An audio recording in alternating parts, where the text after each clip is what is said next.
Saludos a todos los que están viendo estos videos, a mis compañeros y a mi profesor. El día de hoy voy a hablar acerca del lóbulo frontal, el cual es el que está más desarrollado, sin embargo es el que mieliniza más tarde. El lóbulo frontal lo encontramos en la parte anterior del cráneo, es un hueso impar y de una forma del exocráneo constituye el techo de las órbitas. Ahora bien, para dar un preámbulo, vamos a hablar de los surcos del lóbulo frontal. El primero va a ser el surco central o de Rolando, que es el que limita el frontal del parietal. Va a estar el surco lateral que limita el frontal del temporal. También vamos a ver el surco frontal superior y el surco frontal inferior. Posteriormente vamos a nombrar los giros. Va a estar el giro superior, el giro frontal medio y el giro frontal inferior. Y también a un lado del surco central va a estar el giro precentral. En una vista medial vamos a encontrar el surco del cíngulo y el giro del cíngulo. En una vista basal vamos a ver el surco orbitario medial, el surco orbitario lateral, el surco orbitario transverso y el surco olfatorio. Y en cuanto a los giros vamos a ver el giro recto y el resto, que son los giros orbitarios. Bueno, resulta que el lóbulo frontal va a tener una división funcional, que van a ser la corteza motora y la corteza prefrontal. La corteza motora se divide en dos, en la motora primaria y en la corteza premotora, que van a estar más o menos en el giro precentral. Y la corteza prefrontal va a estar encargada de todo lo que es la construcción de identidad y todo lo relacionado con espacialidad y tiempo. Pero de esta hablaremos en otros videos más adelante. En cuanto a las áreas de Brodmann, vamos a ver que está Brodmann 4 y 6, donde tiene un predominio de células piramidales con función motora. Va a estar también Brodmann 8, 44 y 45, que tiene predominio de células piramidales y estrelladas, que estas van a estar en la corteza premotora.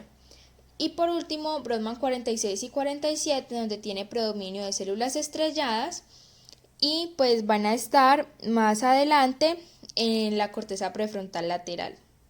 Ahora, en una vista medial, pues vamos a ver Brodmann 24, 25 y 32, que también van a tener una función motora, ya de como es parte del sistema límbico y de todo lo emocional.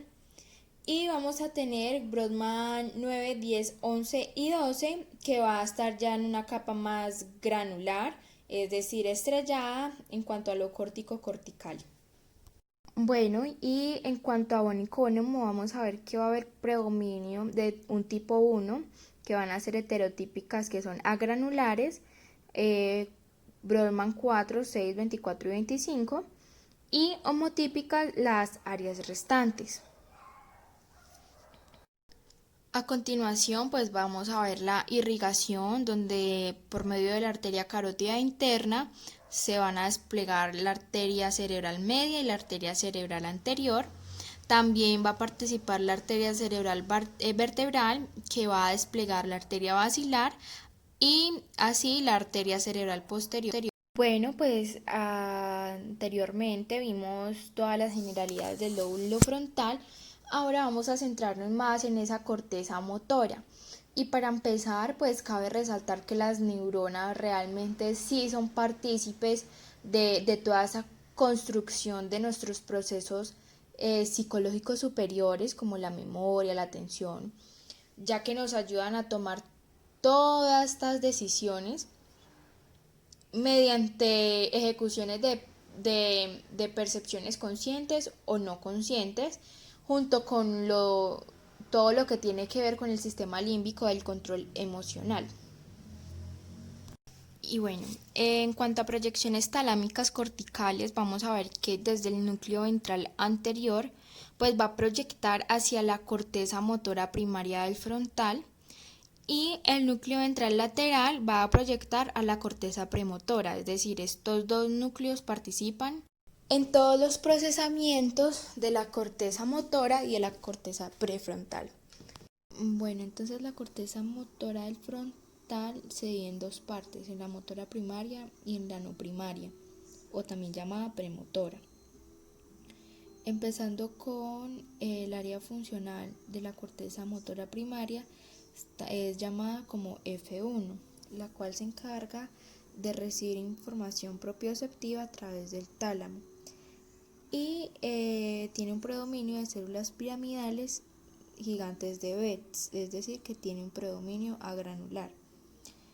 Esas neuronas codifican la mitad contralateral del cuerpo y ejecutan todos los actos, y reciben las aferencias corticales de cortezas premotoras, áreas somatosensitivas, con el fin de localización de las partes del cuerpo necesarias para los movimientos de las extremidades, ya sea superiores o inferiores, para, por ejemplo, la coordinación mano-ojo y todos los movimientos finos.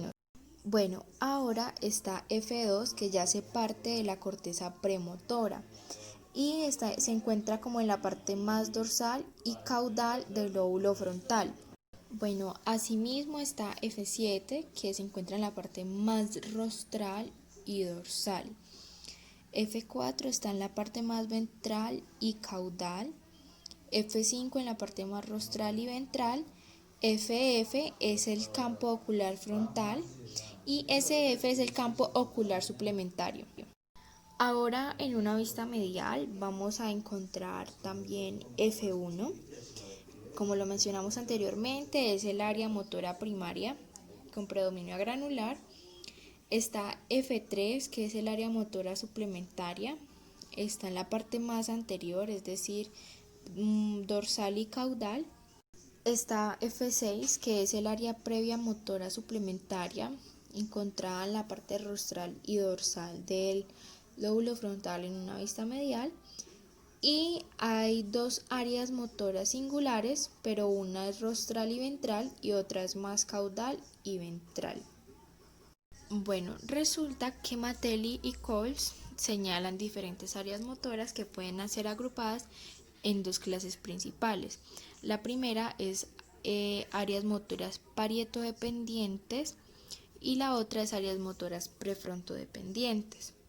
Las parietodependientes consisten en de F1 hasta F5, es decir, que estas áreas motoras van a depender más de todo lo que tiene que ver con el parietal, es decir, con toda la espacialidad.